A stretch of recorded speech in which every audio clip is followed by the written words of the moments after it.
I want to start with the Olympics, and I promise we'll move off of it fast. Okay, great. I'm down for whatever. Okay, good.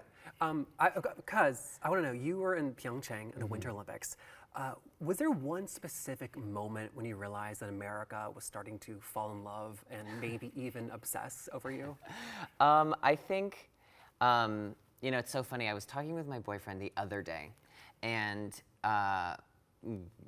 before the Olympics, we were talking about how I would call him at like a specific time, like every day. Like it was very organized because my life before was super organized. I knew exactly what time I was going to the rink. I knew, I had just a really like athletic schedule. Right. And he remembered that I sent him a message and was like, I'm going into, we weren't dating at the time, but we were talking. But I said that I'm going to the main village because when I first got to Korea, I went to this city called Chungcheong. And I was there for a few days, and it's kind of typical that some of the different sports will have different training centers that they'll rent out for that whole month so that athletes have a place to escape the village if it becomes too pressure filled. So US figure skating had this training facility in the city called Chungcheong, and I was talking with him and I was like, I'm going into the city, and he was like, the next day he's like, everything was completely different. You're in a bubble over there, so there wasn't a specific moment where I was like, shit, there was never a moment. I think when I came back home from the games, that's when I realized that, oh, okay, I have more followers on Instagram. Right, because you got back to America and then automatically you were a celebrity, right? I mean, it kind of felt like that, yes. Well, to be honest, are you able to be relaxed and comfortable just in public? I think back to all the things that I went through to get to the games, and I think they prepared me for the moments that I were to have after I would go to the Olympics. I feel really grateful that I went at 28 because I really knew who I was. I knew what I stood for. I knew what I wanted to say. I knew how I wanted to represent myself at those games. And so when I came back, I felt really comfortable to, go on the Colbert's late night show and meet Reese Witherspoon. And I just felt like, it felt normal in a way that it shouldn't have, I guess. Yeah, because if you were 16 with that level of fame, all of a sudden, it could have been a disaster. Yeah, I probably would have diarrhea shit myself to death. Oh, that'd be so fun. Yeah, Right. It would be great. It would be really a good diet. Totally, agree, Yeah. yes. Because on this side of the world, as the news stories are coming out about, this person named Adam Rippon, it was so exciting because it felt like the first time we were celebrating this unabashedly gay person on a collective national level. And that felt so special and new. And I just kind of wondered what that felt like from your perspective. It was interesting because growing up, I think there have been so many times where somebody who's like me is told that there's only a level of success that you can get. You're only allowed to be the best friend or the gay best friend. You're always the sidekick. And I never felt that way, probably because I'm a little delusional and my own biggest fan. And so I think that when I went to the games, I never had that perception of I'm only allowed to be so much. I never went in, being gay first. Of course, it was the big talk of being one of the first out athletes to compete at the games for the US.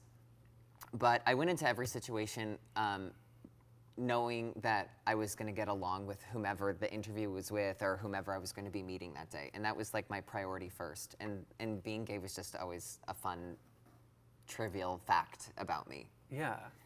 A lot has been said about the Mike Pence moment. You turned down a meeting with him and cited his anti-LGBT stance. And you said that you didn't want to make the Olympic Games about Mike Pence. And I think that is such a mature and wise response to that. Did you consult anybody or have any mentorship in that? I did. I'll rewind a little bit. Sure. When I went, when I was getting ready for the games, of course, like the interviews kind of ramp up a little bit. So my normal schedule getting ready in the last like 3 weeks before the games was I would do interviews in the morning, I would go to the rink and then work out and everything. But every morning I had like 2 hours set aside to do a bunch of different like interviews. One morning I had an interview and it was with USA Today. It was with this journalist, Christine Brennan, who's like reports on all different types of sports, and I've known her for years. And because she's known me for a while, she's like, I'm gonna ask you some tough questions. You can choose to answer them in any fashion that you want, but just, I wanna remind you that the Olympics are coming up and there's gonna be a microscope on any athlete that says anything. And I said, Christine, give me your worst. And she asked me about Mike Pence leading the athlete delegation. And, I spoke just honestly about what I felt. And I think that, Mike Pence has a long history of anti-LGBTQ+ stances. And that's what I said. And the next day, I did my interviews in the morning. I was training, and I went and I checked my phone. I had like 7 or 8 missed calls. And I'm like, okay, great. What did I do? So I call my agent at the time back, and he told me that the vice president's office reached out because they would like to talk to me. And of course, at first you hear this and you're like, oh my God, the vice president wants to talk. This is great. Maybe I can like make a difference. Like maybe this is my chance to help make a positive change. And just to be clear, this was in response to your interview. Yes. Okay. So I thought about it for maybe a day, and I talked with a few older gay people that I know, and I asked them their opinion, and they said, take a step outside and just and think of yourself not in your own situation. Like look from the outside in. And I did, and it was the best advice because I was like, this is just an opportunity for me to just be corrected when I know I'm not wrong. So I just denied and said that I don't need to take a phone call. I'm not going to do it. I need to focus and I need to train for the Olympics. It's the thing I've been waiting to train. Like everything I've done in my life was leading up to going to those games and being the best that I could be. And I didn't need that distraction. I didn't do anything to like amplify this situation, but when I went to the games, somehow it leaked that the office did reach out and I denied a phone call. And when I was asked, I was like, ask my agents, they know the answer. I don't need to like dive into this. Being an American and going to the Olympics, like you have to represent your country and you need to do everything that you can to be your best, because you can say all of these things and all of these important things, but if you go out and you fuck up, that's what people will remember. They'll remember that you had a big mouth and you couldn't step up to the plate and you choked. And I knew that. And that's why it was so important for me to focus on the things I needed to, because I knew that I was saying things that were really important to me, and for them to be taken seriously, I needed to show up as a serious athlete.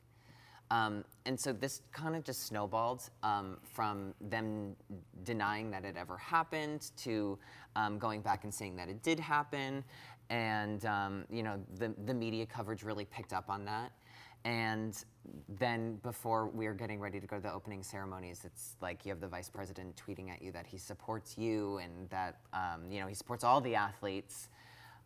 But I didn't need to dive into it then, but that's great that you support me. But when I go home, you don't. You don't support me if I want to get married.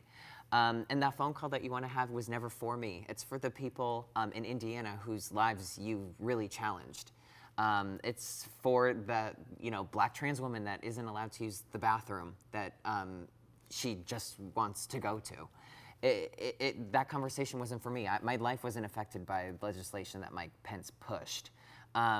So it was never a conversation I needed to have with him, but it was a point that I felt like it was important. I didn't feel like it was a thought out choice, by the administration, like many other unthought out choices. Right, and you could have met with him, but like, is he gonna listen? Probably not. Well, what is he gonna say? He didn't know who I was like 5 minutes before he read the article. And I'm sure there have been so many people in Indiana who have gone and tried to share their story and show how much their life has really changed because of things that he's pushed. And to be honest, like when I looked from the outside in, I was like, you know what? He doesn't know me. He didn't know who I was, and fuck him. I love that. You mentioned all of the many hours of training that you used to do. That is so much time spent doing a physical activity. Yeah. Now that you're not doing that, did you worry how your body might change? Oh, hell yeah. And it did. Really? Yeah, I think it's just crazy because you spend so much time, like when I was training full time, I was skating at least 4 hours a day. I was working out at least another 2 hours. So that's already, 6 to 7 hours of working out a day.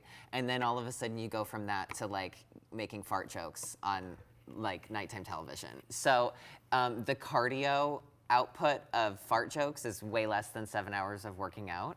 So the hardest thing was getting back into the gym because you get that endorphin release so often and on a daily basis that I only that you miss that. You miss those endorphins pumping because they make you feel good. And then all of a sudden they stop and you start to like kind of feel this like wave of like depression almost, where you're like, what am I doing? I'm not moving. I'm not being active anymore. It was like such a huge part of my life.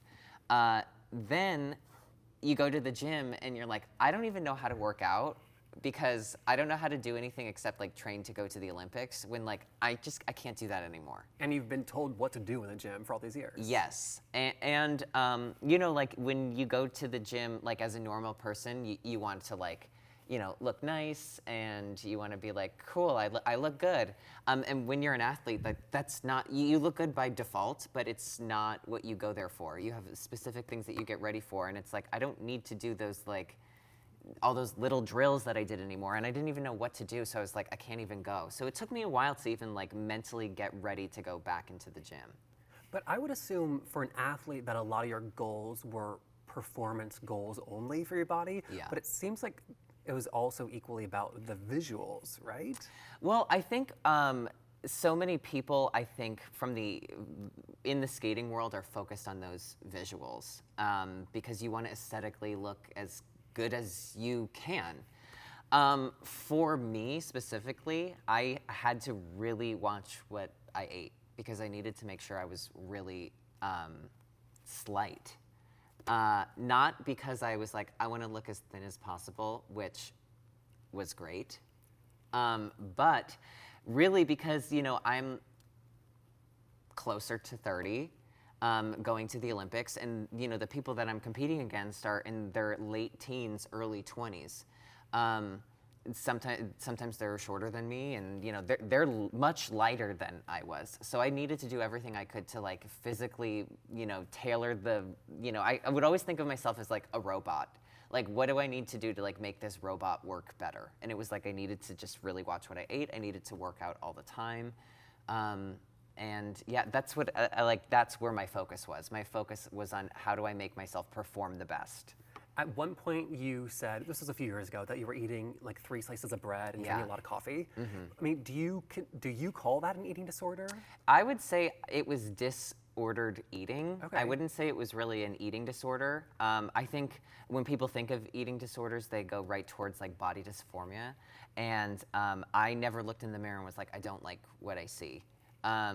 I was really lucky not to struggle with that. Obviously, when somebody's telling you they're eating just a few slices of bread and like a yogurt, that like something's wrong.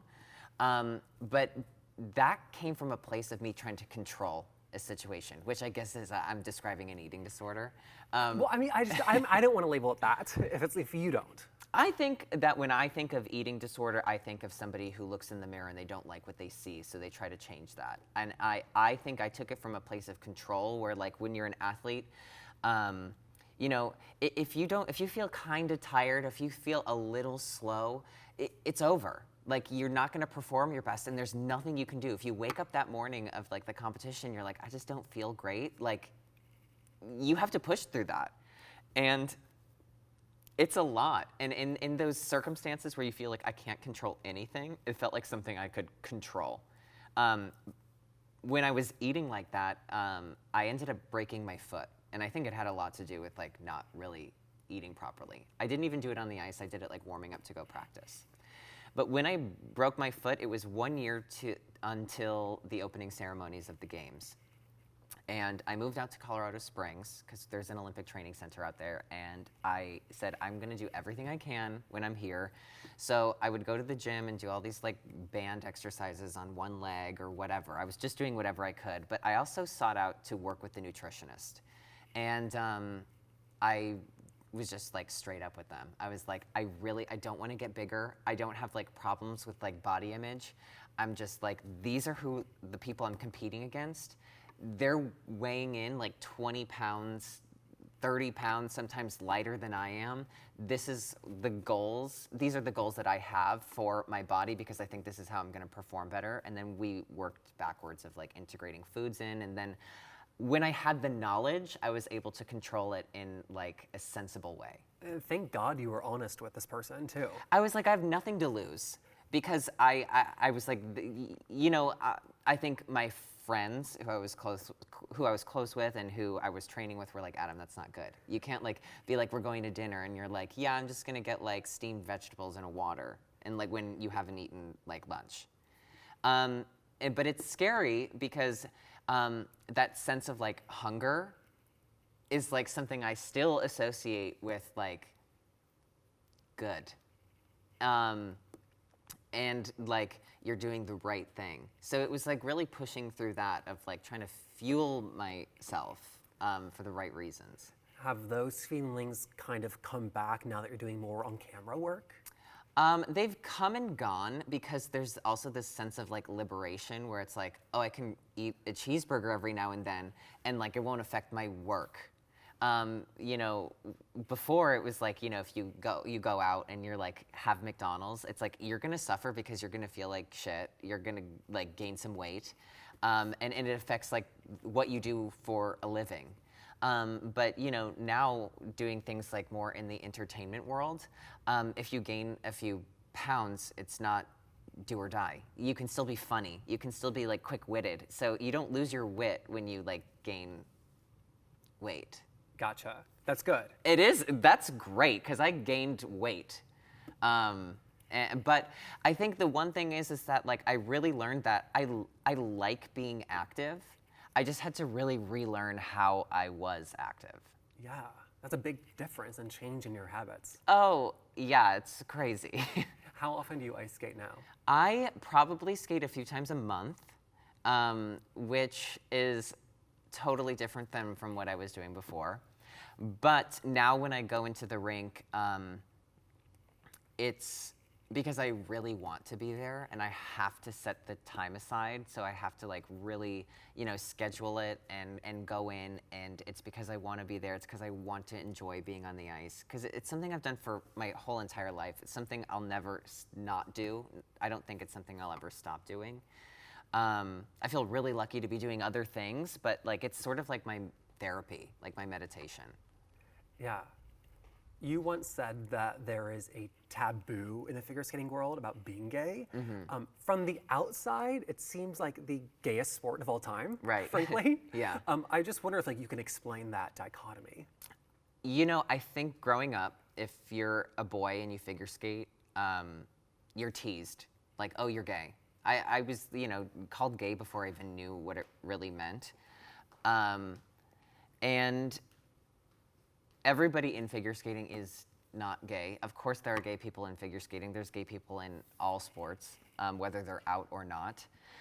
But I think that there's this already preconceived notion that if you skate, you're gay. And so I think when there is a boy that skates and they're not gay and they're straight and they have a girlfriend and they're really celebrated, I think in a way so that it doesn't scare other boys from getting involved.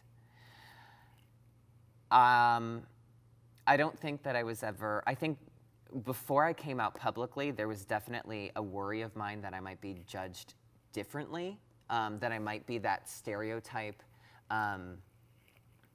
that everybody doesn't want involved in the sport. But at the same time, it was so important to me because being gay was never something that I felt like defined who I was. It was just a part of me. And when I came out and when I was able to like embrace that, I felt like more powerful as an athlete. I felt more sure of who I was and more sure of the decisions I was making involving like my career. And I thought that's why it was important for me to come out publicly. And now that one of the most famous figure skaters in the world is gay, has that made the sport more accepting? I think I was really accepted being out. I don't think it was ever a secret. I was carrying around a messenger bag since I was 12. So I think that it wasn't really a shock to anybody. I think the biggest thing is this also preconceived notion of how we think will be reacted to. And it's that is, I think, a big worry. But I think at the end of the day, I'm so lucky because in sports, people are rewarded for consistency, for good performances, for results. And so I knew that like if I wanted to be an out athlete, it was really important to me that I was at the top of my game. That it wouldn't be, that my athletic performance could be celebrated and also you could know all of these other things about me. Gotcha. We are almost out of time, but you in your life are in a really unique position that you worked your butt off for years to achieve a goal, and then you did before you turned 30. Like, what is this time like now for you and that like adjustment? It almost feels like starting over. It's crazy to have a moment in time like that. I think athletes in particular, I think people who graduate from college might feel the same way where it's like, you know exactly what you're going to be doing for the next few years. You know that you're going to be in school, you're going to be studying towards this degree. In sports, you have this one goal. It's the Olympics, to go to the Olympics, to medal at the Olympics. And you go and you have that moment and then it's over. Like in the blink of an eye, it's all over. And then you're like, what do I do next? I think the things I've gotten to do, like in entertainment, and I love making people laugh. I love talking with people. I love interacting and learning other people's stories. I love being an entertainer, like even as a skater, that's what was my favorite part. I always had to pretend it wasn't a competition and that it was like a show. So I feel lucky that I knew what I wanted to do next. But it does feel like starting over because everything I do, it's like I've never done it for work. I've never done it professionally. Of course. So last question, but best case scenario, what will the future look like? I hope the future looks like me, but with a fat bank account. Because of what job? Oh, because of the job. Okay. I think I love comedy. I love making people laugh. I would love to do something within that space. I really like hosting things. I feel like I'm able to connect with people really well. So I hope it's a job that I'm able to do all of those things. Awesome. And if you know a good one, let me know. Do you want my job? No, you're doing a great job at your job. Well, thank you. We just say goodbye. I'm sorry. Well, I had so much fun. Thank you for having me. Thanks.